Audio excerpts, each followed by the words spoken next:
தந்தையே. அபிமன்யு,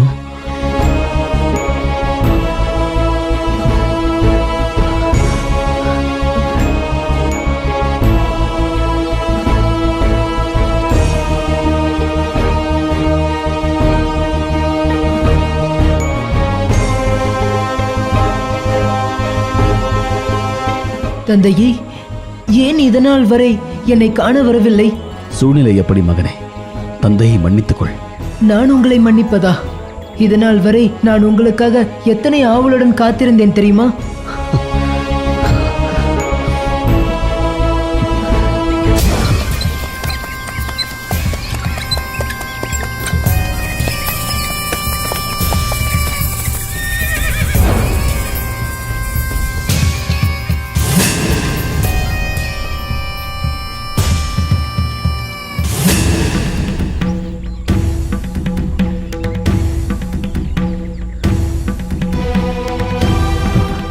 மகனே, இதோ இதோ வருகிறேன். நாம் பிறகு பேசிக்கொள்ளலாம்.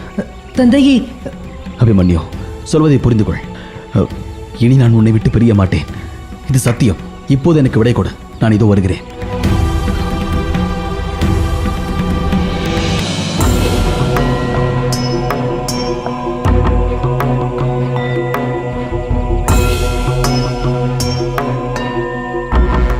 என்ன கிருஷ்ணா,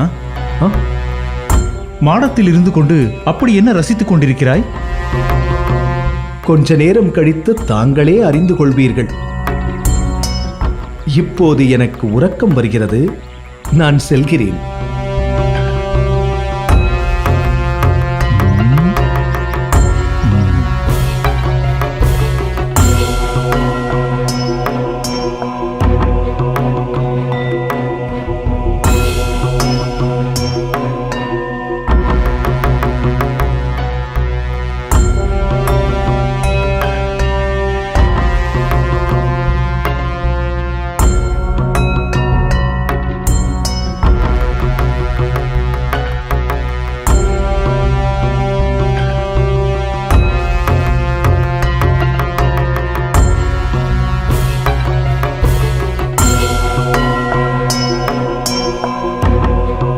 இந்த சிறுவனின் காலடியில் நாம் அமருவதா?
அர்ஜுனா, எல்லோரும் நலமா? நலம். ஆமாம், நீ எப்போது வந்தாய்? கிருஷ்ணா, நான் வந்து வெகு நேரம் ஆகிவிட்டது. நீ உறங்கிக் கொண்டிருந்தாய். உன் துகில் கலையை காத்திருந்தேன். அபிமன்யுவை கண்டாயா? கண்டேன், மகிழ்ந்தேன். ஆனால் என் வருகையின் நோக்கம் உன்னை காண்பதே. என்னை காண்பதா? ஆம். என்ன அது? கௌரவர்களுக்கும் பாண்டவர்களுக்கும் போர் மூலம் சூழல் ஏற்பட்டிருக்கிறது. போரின் போது உன்னுடைய ஆதரவு பாண்டவர்களாகிய எங்களுக்கு வேண்டும். கிருஷ்ணா, உன்னுடைய ஆதரவு எனக்கே வேண்டும்.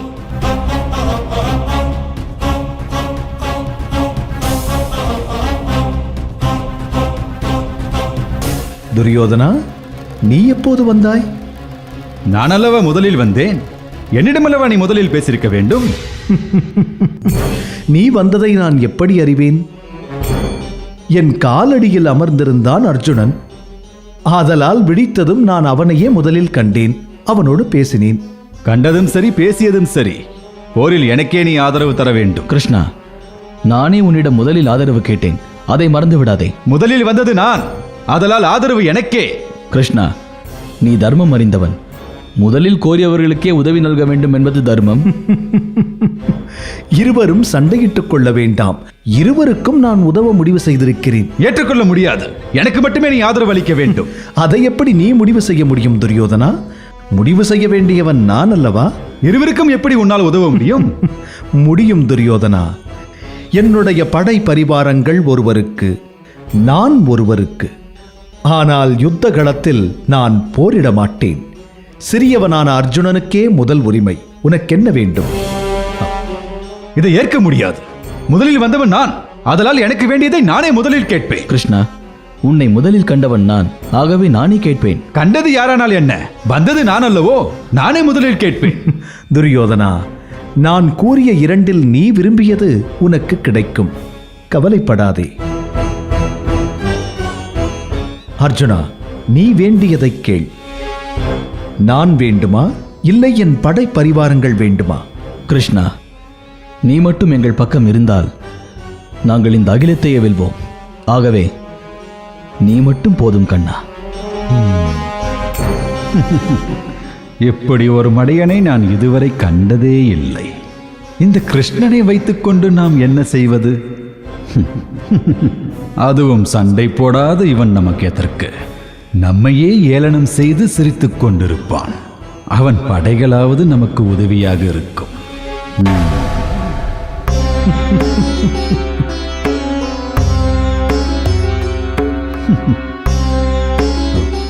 கிருஷ்ணா, நீ பாண்டவர்கள் பக்கமே இருந்து கொள். பாவம் பாண்டவர்கள். எனக்கு உன் படை பரிவாரங்கள் மட்டும் போதும். போதும், போதும். அது போதும் எனக்கு. அப்படியே ஆகட்டும். அர்ஜுனா, என் படை பரிவாரங்கள் கௌரவ சேனையோடு இணைந்து யுத்தம் புரியும். இதில் இருவருக்கும் சம்மதம்தானே? சம்மதம். எனக்கும் பரிபூரண சம்மதம். வாருங்கள், உணவருந்தலாம்.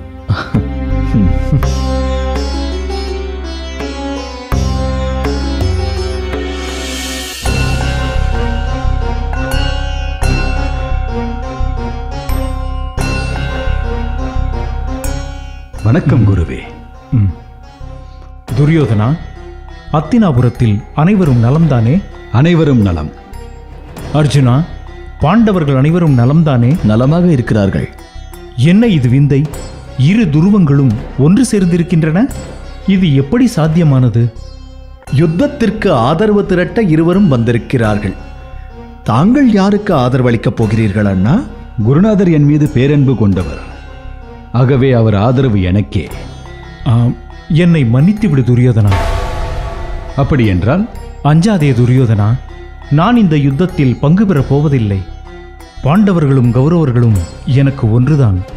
ஆகவே நான் நடுநிலை வகிக்கப் போகிறேன். உங்கள் ஆசியை நான் கோருகிறேன்.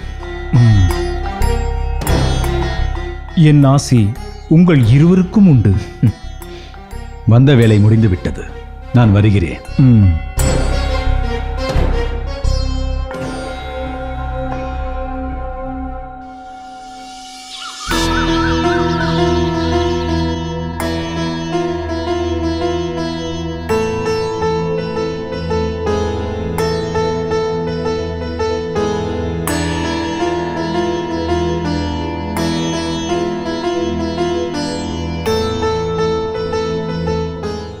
கிருஷ்ணா, இதுநாள் வரை என் மைந்தனை வளர்த்து ஆளாக்கி வாலிபனாக்கியதற்கு மிக்க நன்றி. அர்ஜுனா, உன் மைந்தன் அபிமன்யு வெறும் வாலிபனாக வளர்ந்து நிற்கவில்லை. உன் வீரத்திற்கு நிகரான மாவீரனாக உயர்ந்தோங்கி வளர்ந்து நிற்கிறான். அவனது வீர பராக்கிரமத்தைக் கண்டால் நீ வியந்து போவாய். உண்மைதான் அரசே. அபிமன்யு வில்லேந்தி நிற்கும் காட்சியை கண்டால் உங்களை கண்டது போல தோன்றும்.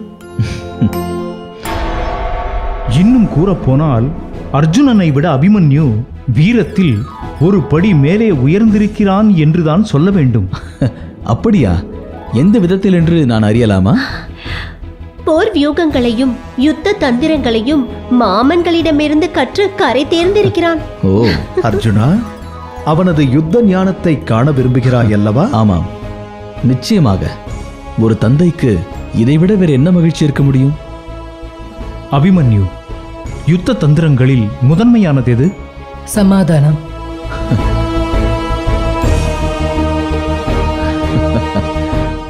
இறுதியானது சமயம் அறிந்து பின்வாங்குதல். பலே. யுத்தத்தில் முதன்மையானவன், மூலப்பொருளாக இருப்பவன் யார்? அரசன். யுத்தத்தின் இலக்கு சத்ருவின் சம்ஹாரம். எனில் யுத்தத்தின் இலக்கு வெற்றி இல்லையா? சத்ருவின் தோல்வி நம்முடைய வெற்றியின் ஒரு பகுதி, அவ்வளவே. சத்ருவின் அழிவில்தான் இருக்கிறது நாட்டின் பாதுகாப்பு. வியூகங்களில் சிறந்தது சக்கரவியூகம். சக்கரவியூகத்தின் திறவுகோல் மகாரதன். அற்புதம், அற்புதம். என் புத்திரனை வீர திருமகனாகவும் யுத்த தந்திரங்களை கற்றுத் தேர்ந்தவனாகவும் காண்பதில் மற்றற்ற மகிழ்ச்சி அடைகிறேன். தந்தையே, இதுநாள் வரை ஏன் என்னை காண வரவில்லை?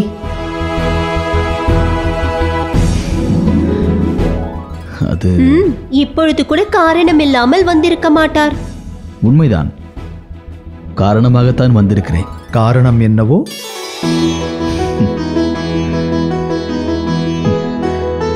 அபிமன்யுவின் திருமணம்தான்.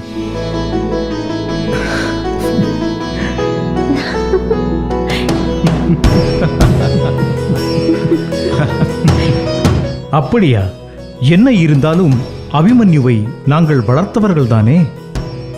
அதனால் நீங்களே அவன் திருமணத்தை முடிவு செய்து விட்டீர்கள் போலிருக்கிறது. அப்படியில்லை மைத்துனரே, சூழ்நிலைதான் அபிமன்யுவின் திருமணத்தை நிச்சயித்து விட்டது. என் மருமகள் யார் என்பதை நான் அறிந்து கொள்ளலாமா? நீ அறியாமலா? விராட தேசத்தின் இளவரசி உத்திரையே நமது மருமகள்.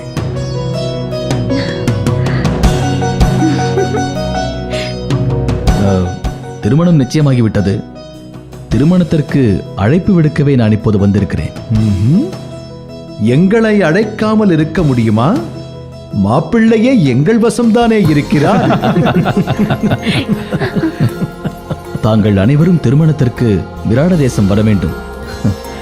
மறக்காமல் மாப்பிள்ளையோடு வர வேண்டும்.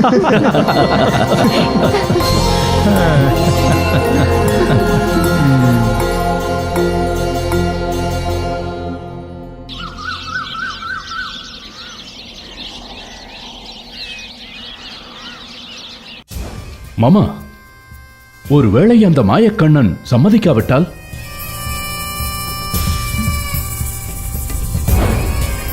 பார்க்கலாம்.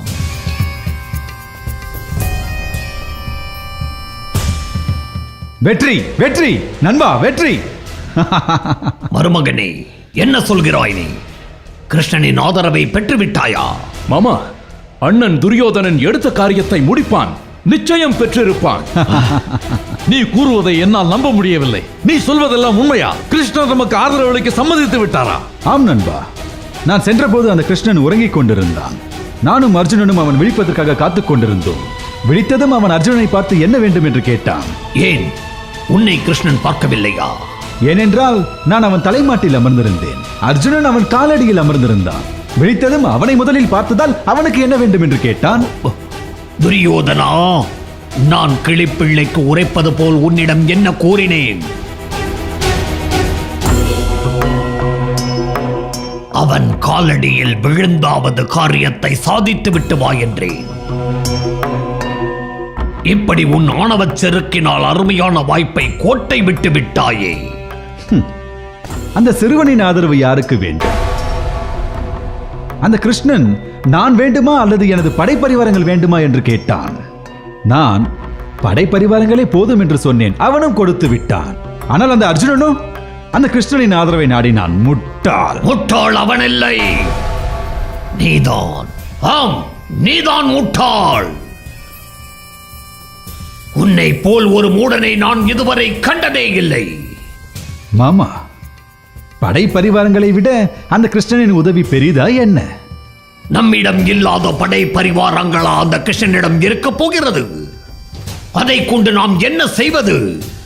கிருஷ்ணனின் வலிமையை நான் உனக்கு எடுத்துரைத்தேனே, அதை மறந்து விட்டாயா? ஆம் நண்பா, ஆம். மாமா கூறுவது முற்றிலும் உண்மை. கிருஷ்ணரின் மகிமை யாவற்றிலும் உயர்ந்தது. அவன் மனது வைத்தால் இந்த உலகத்தையே ஆட்டிப் படைக்கலாம். ஆதியும் அவனே, அந்தமும் அவனே என்று மக்கள் அனைவரும் அவனையே சேவிக்கிறார்கள். அப்படிப்பட்ட கிருஷ்ணன் பாண்டவர்களுக்கு ஆதரவளிப்பது நமக்கு பேரிழப்பு. அப்படி என்றால் நான் செய்தது தவறா? மாபெரும் தவறு. கிருஷ்ணன் மட்டும் நம் வசம் வந்திருந்தால் அந்த பாண்டவர்கள் பலத்தில் பாதி குறைந்திருக்கும். அரிய வாய்ப்பை கை நழுவ விட்டாயே துரியோதனா.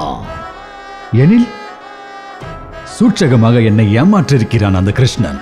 அவன் உன்னை ஏமாற்றவில்லை, நீதான் ஏமாந்து நிற்கிறாய். அவன் காலடியில் நீ அமர்ந்திருந்தால் அவன் உன்னைத்தான் முதலில் பார்த்திருப்பான். தவறு யார் பக்கம் நீயே யோசித்துக்கொள்.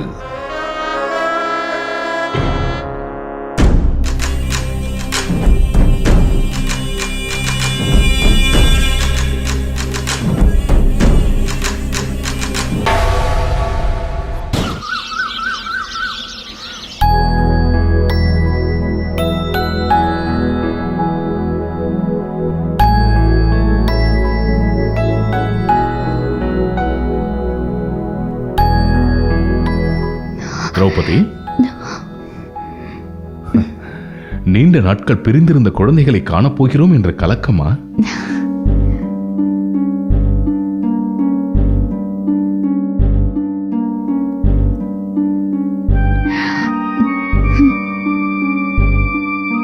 சுபத்ரா, நம் திட்டப்படி உபபாண்டவர்களை அனுப்புவோம்.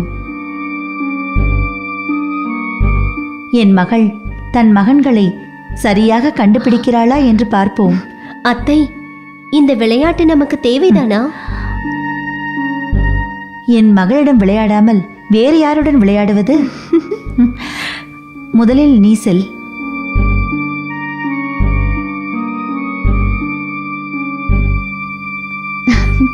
அம்மா. யாரப்பா நீ? அம்மா, என்னை உங்களுக்கு தெரியவில்லையா?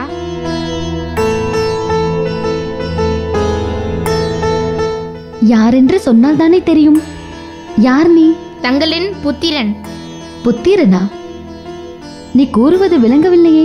அம்மா, நீங்கள் பெற்றெடுத்த புதல்வன் நான்.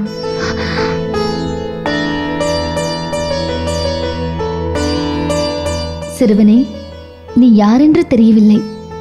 பாவம், இடம் மாறி வந்துவிட்டாய் என்று நினைக்கிறேன். உன் தாயின் பெயர் என்ன? கூறு. அவள் இருக்கும் இடத்திற்கு உன்னை கொண்டு செல்ல முயற்சிக்கிறேன். என் தாய் பாண்டவர்களின் பத்தினி திரௌபதி. இல்லை, நீ என் புத்திரன் இல்லை. 10 மாதம் சுமந்து பெற்ற எனக்கு என் புத்திரனை தெரியாதா?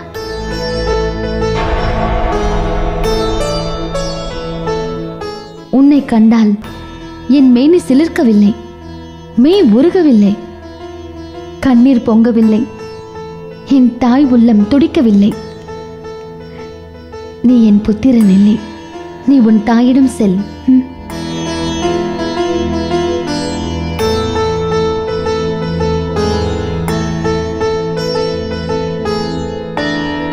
சரி, அடுத்து உபபாண்டவர்களை அனுப்புவோம். என்ன நடக்கிறது என்று பார்ப்போம்.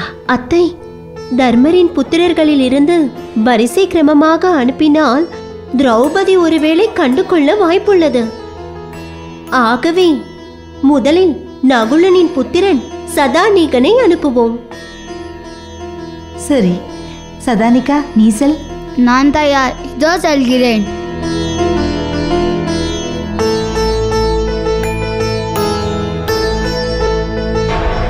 அம்மா,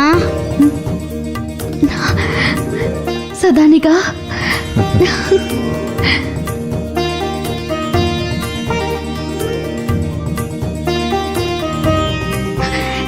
என் செல்வமே, இத்தனை நாள் இங்கேடா இருந்தாய்? பெற்றவளுக்கு பிள்ளையை தெரியாதா? நீ நகுல தேவருக்கும் எனக்கும் பிறந்த பிள்ளையடா.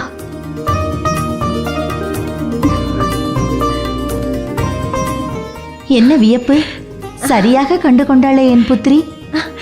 எனக்கும் அந்த வியப்பு தீரவில்லை அத்தை. சரி, அடுத்ததாக அர்ஜுனனின் புத்திரன் சுதகீர்த்தியை அனுப்புவோம். ஸ்ருதகீர்த்தி நீ செல்.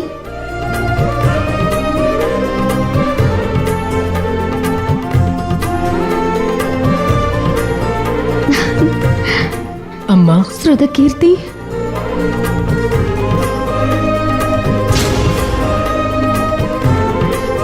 வில்லுக்கு விஜயன் என்று பெயர் எடுத்த மாவீரன் அர்ஜுனனின் புத்திரனே, வில்லேந்து முன் திருக்கரங்களின் வலிமை கண்டு நான் பூரித்தேனடா. என் செல்லமே, எத்தனை நாளும் உன்னை காணாமல் கலங்கி தவித்தேனடா.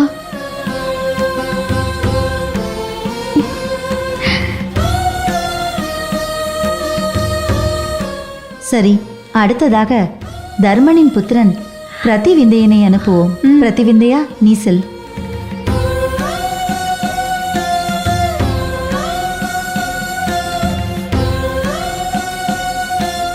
அன்னையே, நான் யார் என்று தெரிகிறதா? யாரென்று தெரிகிறதா? உங்கள் மகன் பிரதிவிந்தையன்.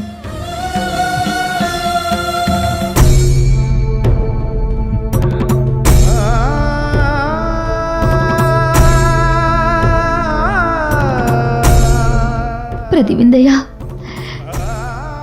தர்மத்தின் ஒளி உன் முகத்தில் சுடர் விடுகிறது. உன்னை அறிய மாட்டேனா? என் மூத்த புத்திரன் நீ.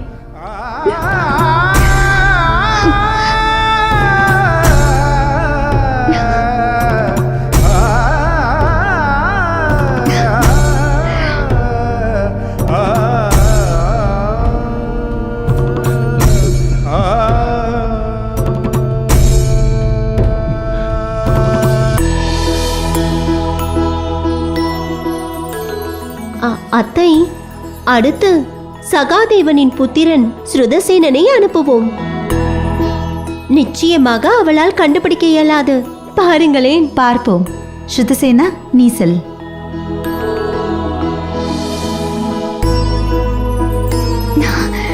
அம்மா, ஸ்ருதசேனா,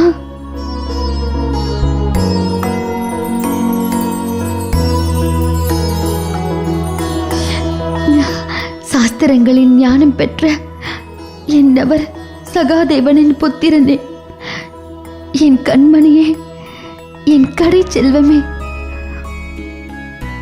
உன் தாயை நீயுமா சோதிக்கிறாய்? அம்மா, என்னை மன்னித்து விடுங்கள் அம்மா. இந்த நிமித்தத்தில் தங்களை ஏமாற்ற முடியாது என்று நான் அப்போதே கூறினேன்.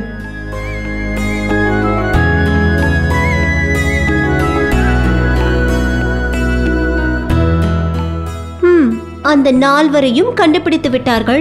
இருப்பது இவன் ஒருவன்தான். இவனையும் அனுப்பி வையுங்கள். ஸ்ருதசோமா நீ செல்.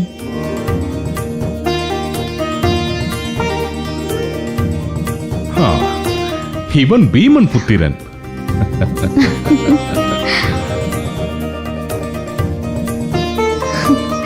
சுதசோமா, வலிமையின் சிகரமே,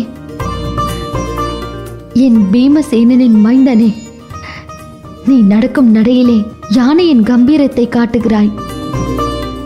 என் கண்கள் ஒளி பெற்றன. என் ரத்தினமே.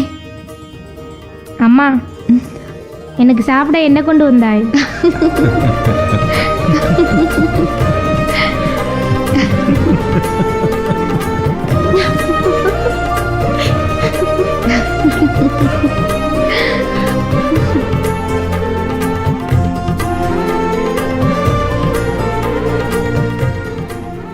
அம்மா, இது அத்தனையும் உங்கள் நாடகமா? திரௌபதி, என்ன வியப்பு! நீ உன் புத்திரர்களை கண்டு வெகு காலம் ஆகிறது. அப்படி இருந்தும் உன் புத்திரர்களை துல்லியமாக கண்டுபிடித்து விட்டாய். எப்படி அது? அதை நான் கூறுகின்றேன். தாய்மைக்கு அப்படி ஒரு வலிமை உண்டு. இயற்கையின் படைப்பில் தாய்மைக்கு இணையான அற்புதம் வேறொன்றும் இல்லை. தாய்மைக்கு மொழி தேவையில்லை, குரல் தேவையில்லை. உலகத்தில் எங்கோ ஒரு மூலையில் உயிர் வாழும் தன் சிசுவோடு தாய்மையால் மானசீகமாக பேச முடியும், மனக்கண்ணால் காண முடியும். அம்மா என்ற சொல்லை மனிதர்கள் மட்டும் பேசவில்லை, விலங்குகளும் கூட உச்சரிக்கக்கூடிய ஒரே சொல் அம்மா என்பது மட்டுமே. அந்த தாய்மையின் அற்புதத்தை இன்று திரௌபதி நமக்கு நிகழ்த்திக் காட்டினாள்.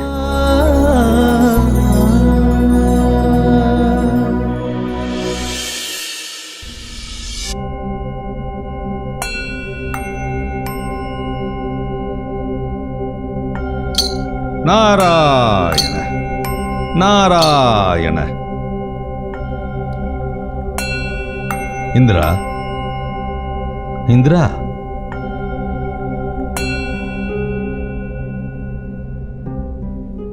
தேவேந்திரா,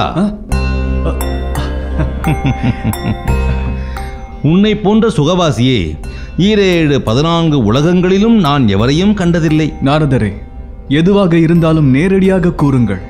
பொடி வைத்து பேசி என்னை பெரும் பதற்றத்துக்கு ஆளாக்காதீர்கள். இப்பொழுது என்ன பிரச்சனை? நீயோ இங்கு நடனம் நங்கை என்று குதூகலமாக இருக்கிறாய். அங்கே உன் புத்திரன் அர்ஜுனன் உயிருக்கல்லவா ஆபத்து வந்திருக்கிறது. நாரதரே, என்ன சொல்கிறீர்கள்?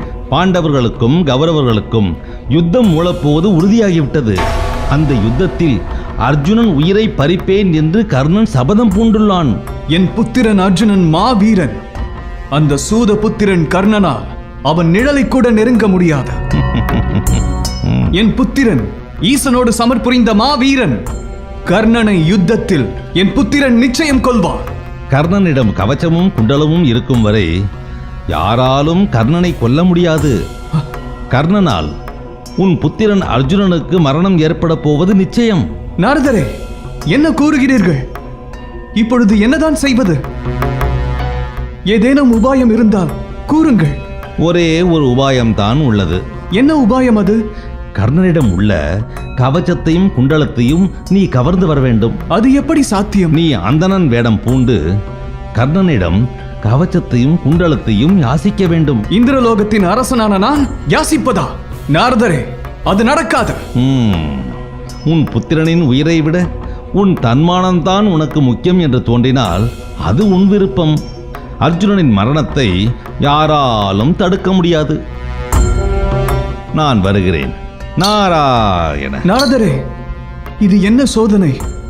நான் யாசித்தால் கர்ணன் தன் உடலோடு இணைந்த கவசத்தையும் குண்டலத்தையும் கொடுத்து விடுவானா? அர்ஜுனனை கொல்லும் வரை யார் எதை யாசித்தாலும் இல்லை என்று சொல்லாமல் கொடுப்பேன் என்று சபதம் பூண்டுள்ளான் கர்ணன். ஆகவே நீ யாசித்தால் நிச்சயமாக கொடுப்பான். இப்பொழுதே புறப்படுகிறேன் நாரதரே. நாராயண நாராயண.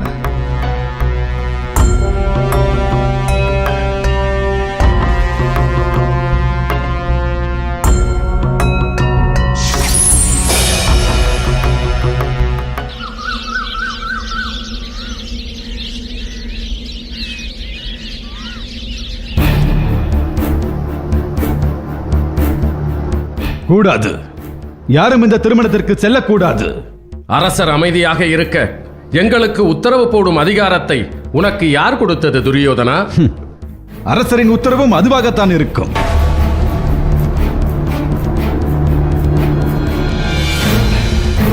அதை அரசர் கூறட்டுமே.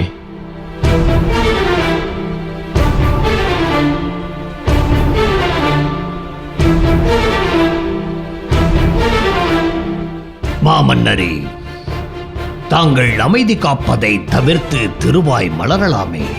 இத்தனை நடந்த பிறகும் நம் மீது உள்ள கோபத்தை எல்லாம் மறந்து நமக்கு திருமண அழைப்பு ஓலை விடுத்திருக்கிறான் தர்மன். நாம் செல்லத்தான் வேண்டும். திருமண அழைப்பாக இந்த ஓலையை பார்க்கிறீர்கள் தாங்கள். நானோ அதனை நமக்கு விடுத்த அறைகூவலாகவே கருதுகிறேன்.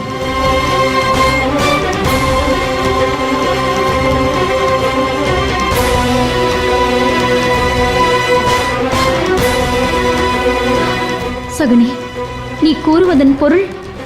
பாண்டவர்கள் இந்த ஓலையை நமக்கு அனுப்பியதன் மூலம் மறைமுகமாக ஒரு செய்தியை அனுப்பியிருக்கிறார்கள். அதாவது எங்களுக்கு விராட தேசத்தின் ஆதரவும் துவாரகையின் ஆதரவும் துருபத மாமன்னன் நாளும் பாஞ்சால தேசத்தின் ஆதரவும் உள்ளது. ஆகவே யுத்தத்திற்கு ஆயத்தமாக இருங்கள் என்பதே அந்த செய்தி.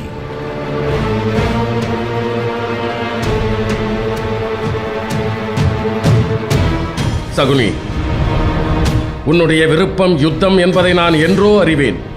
அதை பாண்டவர்களின் மீது சுமத்தாதே. என் மனதில் பட்டதை சொன்னேன். அதற்கு மேல் இந்த திருமணத்திற்கு செல்வதும் செல்லாததும் உங்கள் விருப்பம்.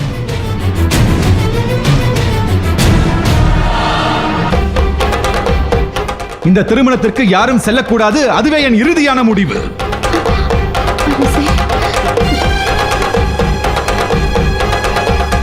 அதற்கான காரணத்தை உன்னால் கூற முடியுமா துரியோதனா? 1000 காரணங்களை என்னால் கூற முடியும். அதில் ஒன்றை கூறேன். பாண்டவர்கள் நம்மை அச்சுறுத்தவே இந்த திருமணத்திற்கு அழைப்பு விடுத்திருக்கிறார்கள். உலகமே போற்றும் அத்தினாபுரத்தின் சக்கரவர்த்தி பேரரசர் திருதராஷ்டிரர் அவர்களுடைய பெரியப்பா, வீர திலகமான தாங்கள் அவர்களுடைய தாத்தா, நீதிமானாக விளங்கும் விதுரர் அவர்களுடைய சித்தப்பா, நானும் கௌரவர்கள் அனைவரும் அவர்களுடைய சகோதரர்கள். அவ்வாறு இருக்க பாண்டவர்கள் நேரில் வந்தே அழைப்பு விடுத்திருக்க வேண்டுமே தவிர எவனோ ஒரு வீரன் மூலம் அழைப்பு விடுத்திருக்க கூடாது. அந்த அழைப்பை ஏற்றுக்கொள்ளவும் முடியாது. ஆகவே திருமணத்திற்கு யாரும் செல்லக்கூடாது. துரியோதனா, நீ கூறுவது உண்மைதான். ஆனால் பாண்டவர்கள் இப்பொழுது இருக்கும் சூழ்நிலையில் இதைத்தானே செய்ய முடியும். இல்லை தாத்தா, நீங்கள் என்ன கூறினாலும் எங்களால் ஏற்க இயலாது. பாண்டவர்கள் நம்மை திட்டமிட்டே அவமானப்படுத்தி இருக்கிறார்கள். பாண்டவர்களை நான் நன்கு அறிவேன். நீ கூறுவது போல தீங்கான எண்ணம் கொண்டவர்கள் அல்ல அவர்கள். எனில் தீங்கான எண்ணம் உடையவர்கள் நாங்களா? நான் அப்படி கூறவில்லை. நீயே அப்படி பொருள் எடுத்துக்கொண்டால் அதற்கு நான் என்ன செய்வது? தாத்தா, நீங்கள் எப்போதும் பாண்டவர்களுக்கே பரிந்து பேசுவீர்கள் என்பது அறிந்ததே. நான் உங்களிடம் ஒரு கேள்வியை கேட்க விரும்புகிறேன். அதற்கு உங்களால் பதில் கூற முடியுமா? கேள். உன் கேள்வி நியாயமானது என்றால் பதில் கூறுகிறேன். நான் உங்கள் பேரன். இந்த துரியோதனன் என்றாவது பாண்டவர்கள் விஷயத்தை தவிர்த்து உங்கள் பேச்சை மறுத்திருக்கிறேனா?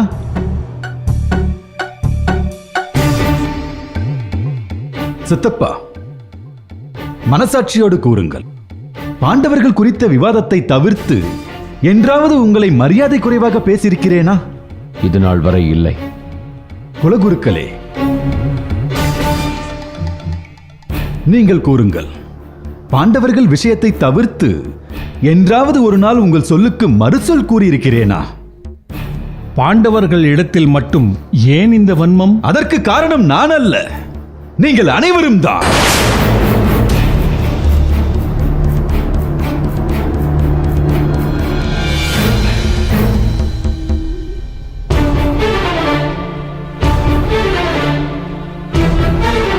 ஆம், உண்மைதான். நான் பிறந்தது முதல் இந்த அத்தினாபுரத்தின் சக்கரவர்த்தி நீதான் என்று சொல்லி சொல்லி என்னை வளர்த்தது யார்?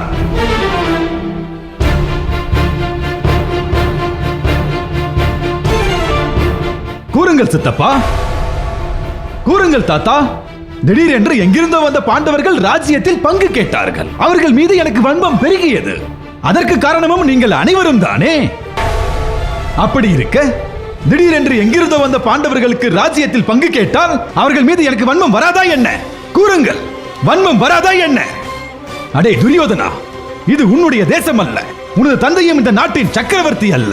காட்டிலே வாழும் பாண்டு மாமன்னர் தான் இந்த தேசத்தின் சக்கரவர்த்தி என்று என்னிடம் கூறியிருந்தால் அப்போதே பாண்டவர்கள் மீது இந்த வன்மத்தை வளர்த்திருக்க மாட்டேனே. நானாகவே முன்வந்து பாண்டவர்களுக்கு ராஜ்யத்தை ஒப்படைத்திருப்பேனே. அதை விடுத்து ஆசை எனும் நஞ்சை ஊட்டி ஊட்டி என்னை வளர்த்துவிட்டு இப்போது அந்த நஞ்சு கசக்கிறது என்றால் எப்படி? துரியோதனா, இப்பொழுது நீ சொல்லியதெல்லாம் உன்னுடைய கற்பனை. நீ ஒரு இளவரசன். இளவரசனுக்கு இந்த நாட்டில் என்ன மரியாதை கொடுக்க முடியுமோ அதைத்தான் நாங்கள் உங்களுக்கு கொடுக்கிறோம். காட்டிலே இருப்பவன் நாட்டிற்கு வரமாட்டான் என்று நாட்டிலே இருக்கக்கூடிய நீ கற்பனை செய்தால் அது உன்னுடைய தவறு. நானோ குலகுருக்கள் கிருபாச்சாரியாரோ துரோணாச்சாரியாரோ உன் சித்தப்பா விதுரரோ இதில் சம்பந்தப்படவில்லை. இதையும் மீறி நீ குற்றம் சுமத்த வேண்டும் என்று நினைத்தால் உன் தாய் தந்தையிடமே கேள்.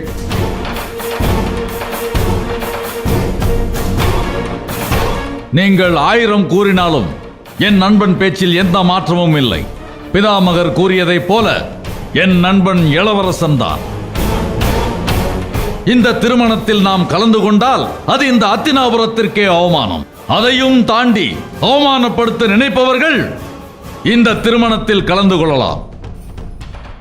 இந்த நாட்டின் இளவரசனாக கூறுகிறேன். யாரும் பாண்டவர்களின் அழைப்பை ஏற்கக்கூடாது. யாரும் இந்த திருமணத்திற்கு செல்லக்கூடாது. இது இந்த துரியோதனின் கட்டளையாகும். துரியோதனா,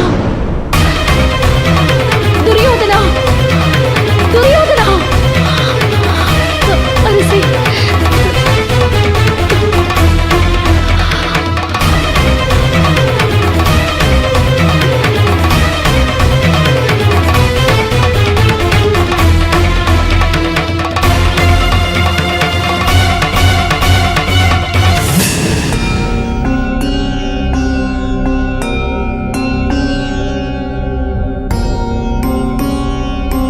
நாராயண நாராயண.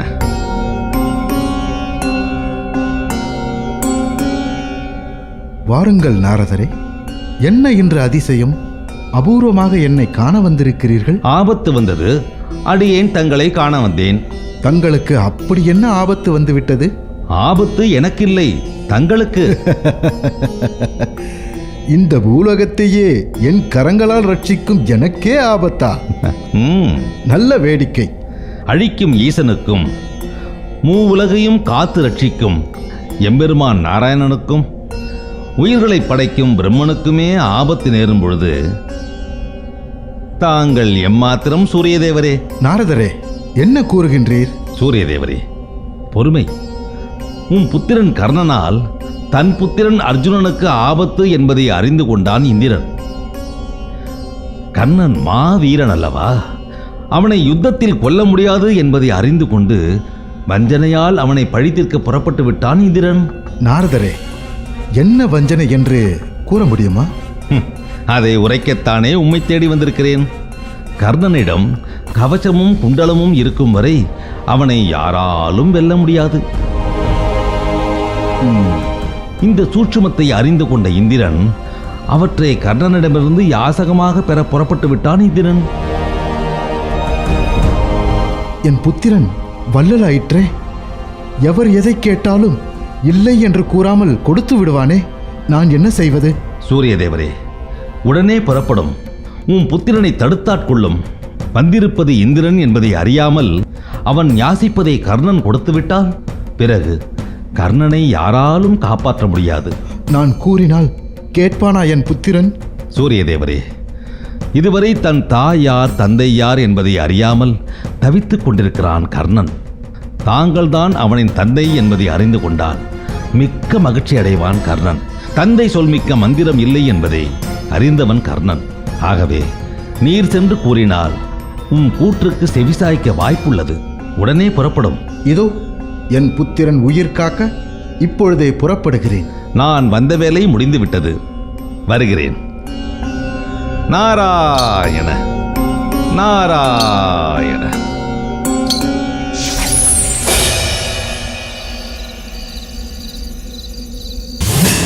துரியோதனன் கூறியது அத்தனையும் உண்மை. அவன் பாண்டவர்கள் மீது கொண்ட வன்மத்திற்கு நீங்கள்தான் காரணம்.